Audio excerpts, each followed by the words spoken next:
రాష్ట్ర వ్యాప్తంగా ముస్లింలు రంజాన్ పండుగను ఘనంగా జరుపుకుంటున్నారు. విజయవాడలోని అన్ని మసీదుల్లో సామూహిక నమాజులు చేశారు. ఇందిరాగాంధీ మున్సిపల్ స్టేడియంలో ముస్లిం ఈద్గా కమిటీ ఆధ్వర్యంలో నిర్వహించిన ప్రార్థనలకు వేలాది మంది ముస్లింలు హాజరయ్యారు. కేంద్ర ప్రభుత్వం తీసుకొచ్చిన వక్ఫ్ బోర్డు సవరణ చట్టాన్ని వ్యతిరేకిస్తూ నల్ల రిబ్బన్లు ధరించి ప్రార్థనలు చేశారు. రాత్రి నెలవెంక దర్శనమివ్వడంతో పవిత్ర రంజాన్ మాసం ముగింపు సూచకంగా భావించి శుభాకాంక్షలు తెలుపుకున్నారు. ఒకరిని ఒకరు ఆలింగనాలు చేసుకున్నారు. ప్రార్థనా స్థలాల వద్ద అధిక సంఖ్యలో ముస్లింలు చేరడంతో సందడి వాతావరణం నెలకొంది. కడప జిల్లా మైదుకోలోని ఈద్గా వద్ద నిర్వహించిన ప్రార్థనలో ఎమ్మెల్యే పుట్టా సుధాకర్ యాదవ్ పాల్గొన్నారు.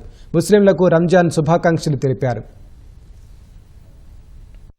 ఉన్నటువంటి అందరికీ కూడాను రంజాన్ శుభాకాంక్షలు తెలియజేస్తూ ఈ రంజాన్ యొక్క ప్రాముఖ్యత, ఈ రోజు యొక్క ప్రాముఖ్యత ఏమిటంటే ఈ పండుగ రోజున మనం ఏదైతే దేవుడి దగ్గర కోరుకుంటామో ఆ ప్రతి కోరిక కూడాను నెరవేరుతుందని చెప్పేసి ఈ రోజున స్టేడియంలో ప్రత్యేకమైనటువంటి ప్రార్థనలు నిర్వహించడం జరిగింది. రాష్ట్రం మరియు దేశం సర్వతోముఖాభివృద్ధి వైపుకు పయనించాలని చెప్పేసి దేశం మరియు రాష్ట్రంలో హిందువులు, ముస్లింలు, సిక్కులు మరియు అదేవిధంగా క్రైస్తవులు అందరూ కూడాను కలిసిమెలిసి ఉండాలని చెప్పేసి ఏదైతే నల్ల చట్టాలు ఉన్నాయో కొన్ని చట్టాలు ఏదైతే ముస్లింలకు వ్యతిరేకంగా అని చెప్పేసి ఉన్నాయో వాటిలో ఇక్కడ ఉన్నటువంటి రాష్ట్ర ప్రభుత్వం ఖచ్చితంగా వాటిలో ఉన్నటువంటి ఏదైతే అబ్జెక్షన్స్ ఉన్నాయో ఆ అబ్జెక్షన్స్ని క్లియర్ చేసి దాని తర్వాతనే వాటిని అమలు చేస్తారా, లేకపోతే ఏంటి ముస్లింల యొక్క ఏదైతే ముస్లింల అపారమైనటువంటి నమ్మకాన్ని ఇక్కడ ఉన్నటువంటి ప్రభుత్వం గౌరవనీయులు నారా చంద్రబాబు నాయుడుపై ఉంచారో ఖచ్చితంగా ఆ నమ్మకాన్ని వమ్ము కాకుండా గౌరవ ముఖ్యమంత్రి వర్యులు మా యొక్క విన్నపాన్ని మన్నిస్తారని చెప్పేసి ఈ రోజున ప్రత్యేకమైనటువంటి ప్రార్థనలు నిర్వహించడం జరిగింది.